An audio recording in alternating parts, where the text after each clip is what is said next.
It was once assumed that ADHD was just a boys' thing.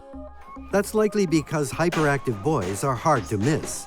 But girls and women can have it too.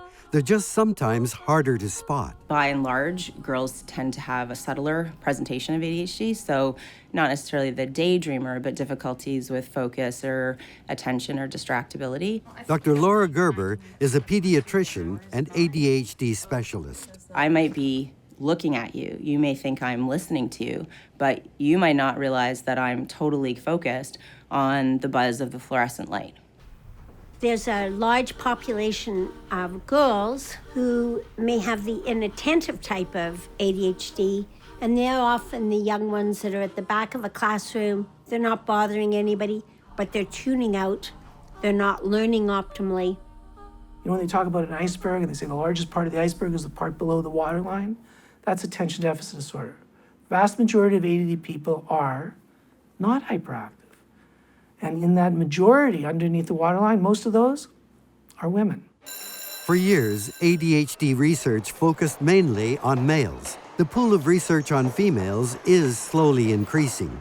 We now know that while boys tend to show symptoms by age 5, girls may not until age 12, and flying under the radar can have consequences later in life.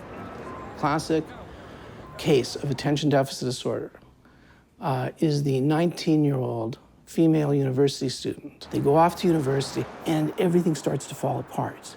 It doesn't fall apart because they're partying too hard or they're not mature enough or, you know, they didn't take their circumstances seriously. It's because for the first time in their life, the sort of external exoskeleton of their life wasn't there, and then things didn't go well, and then they were left with this feeling of I'm not as good as everybody else, I'm not as smart as everybody else. And that young lady shows up at the University Health Service, and the psychiatrist will say something like, well, so tell me what brings you here, and the young lady says, well, I'm not doing very well.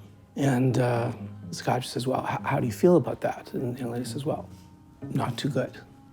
And the psychiatrist then says, well, how long have you been depressed for? And in the first 45 seconds of the interaction, the psychiatrist has moved the young lady from what she's come for.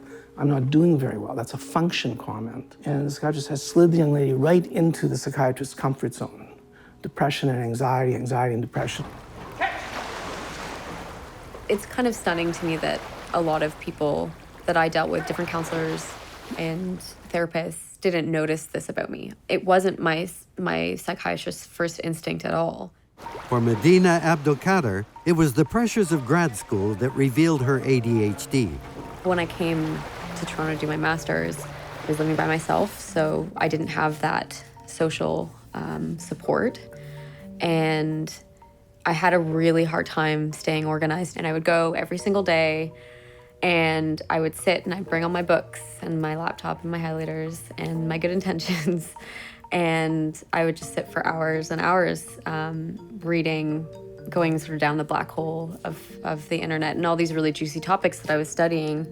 I just couldn't, I couldn't stay focused, and I have all these ideas and I just can't sit down for long enough to get them down. It wasn't like, oh, maybe I have ADHD. It was, I'm so anxious, I'm gonna die, so I need to do something about this. Many successful people who are university graduates, they have professional careers, all of a sudden will hit a wall, a level of impairment that results in their running into difficulties. Susan Gottlieb's ADHD managed to fly under the radar until her early 40s, thanks in part to her first marriage. There was a lot of structure in my life for those 20 years or so. But when that was over, and things changed very dramatically, and children came into my life, and there was no structure, there was no plan. It worked, and then it didn't work. I felt from a functional standpoint that I couldn't do the kinds of things that I was always used to doing through just drive and willpower and intelligence. Okay, listen, I won't keep you, but I just wanted to talk to you. I think we should be buying something here. Susan works for the investment arm of a big bank. She's a high achiever and good at her job. But ADHD can stay hidden until you reach a tipping point.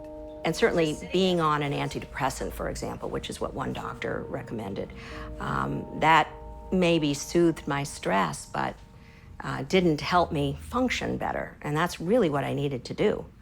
The medication is treating their mood or their anxiety, which is only a secondary symptom of the root of the problem being ADHD.